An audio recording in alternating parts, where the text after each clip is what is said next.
ಇವತ್ತು ಕಾಂಗ್ರೆಸ್ ನಾಯಕರು ಹಲವಾರು ರೀತಿಯ ಟೀಕೆಗಳನ್ನೇನು ಮಾಡ್ತಾ ಇದ್ದಾರೆ.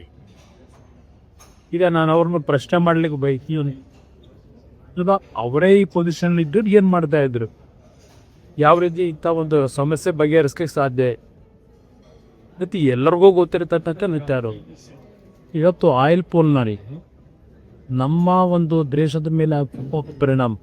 ಯಾಕೆಂದರೆ ನಮ್ಮ ದೇಶದಲ್ಲಿ ನಾವಿವತ್ತು ಆಯಿಲ್ ಎಕ್ಸ್ಟ್ರಾಕ್ಷನ್ ಮಾಡ್ತಕ್ಕ ಪರಿಸ್ಥಿತಿ, ಬೇರೆ ದೇಶಗಳಿಂದಲೇ ನಾವಿವತ್ತು ಆಮದು ಮಾಡಬೇಕಾದಂಥ ಒಂದು ಅನಿವಾರ್ಯ ಪರಿಸ್ಥಿತಿಗಳಿಗಿತ್ತು.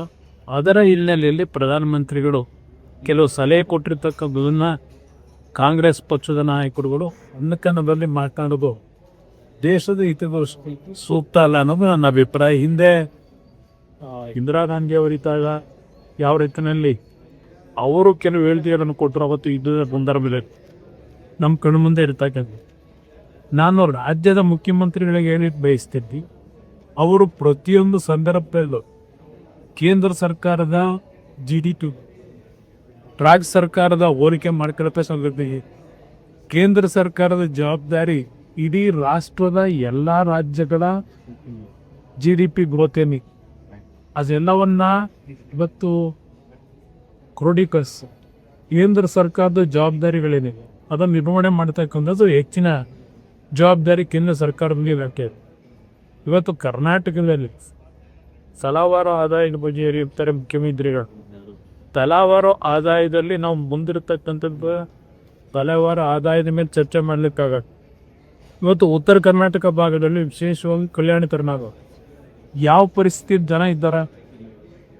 ಇವತ್ತು ದೇಶದಲ್ಲಿ ಒಂದೊಂದು ರಾಜ್ಯದಲ್ಲಿ ಒಂದೊಂದು ರೀತಿಯಲ್ಲಿ ಅನ್ಕೋ ಇವತ್ತು ಬೆಳವಣಿಗೆಗಳು ಹಲವಾರು ರಾಜ್ಯಗಳು ಯಾವೊಂದು ಆರ್ಥಿಕವಾಗಿ ಹಿಂದೋಗತಕ್ಕಂಥ ನಿಮ್ಮ ಸನ್ನಿವೇಶದಲ್ಲಿ ಇವತ್ತು ಅಲ್ಲಿ ಹೆಚ್ಚಿನ ಜವಾಬ್ದಾರಿಯನ್ನು ಕೇಂದ್ರ ಸರ್ಕಾರ ನಿರ್ವಹಣೆ ಮಾಡಬೇಕಾಗಿ ರಾಜ್ಯ ಸರ್ಕಾರ ಪ್ರತಿಯೊಂದು ಸಂದರ್ಭದಲ್ಲಿ ಕೇಂದ್ರ ಸರ್ಕಾರದ ಜೊತೆ ಕೀಲ್ಗೇನು ಮಾಡ್ತಾರೆ.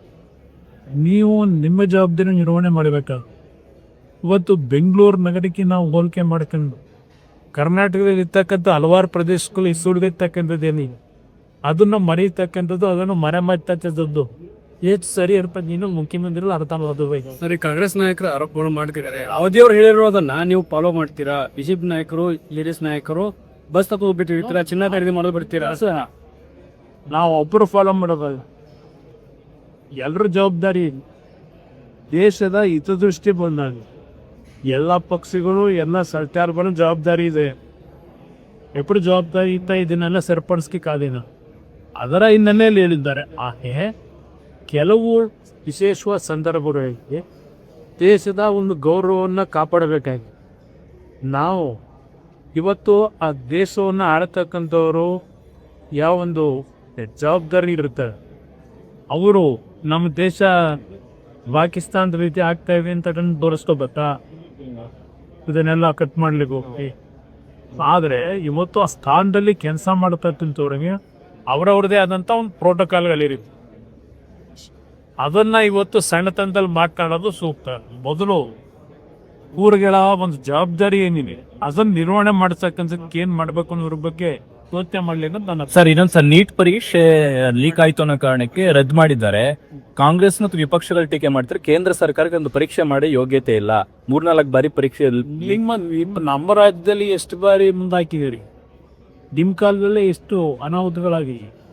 ಇವತ್ತು ನಮ್ಮ ರಾಜ್ಯದಲ್ಲಿ ಒಂದು KPSC ಸಂಸ್ಥೆನ ಸರಿಪಡಿಸ್ಲಿಕ್ಕಾಗ ಯಾವ ರೀತಿಯಲ್ಲಿ ಆ ಸಂಸ್ಥೆ ಬಗ್ಗೆ ಇವತ್ತು ಜನಗಳು ಮಾತನಾಡ್ತಾರೆ.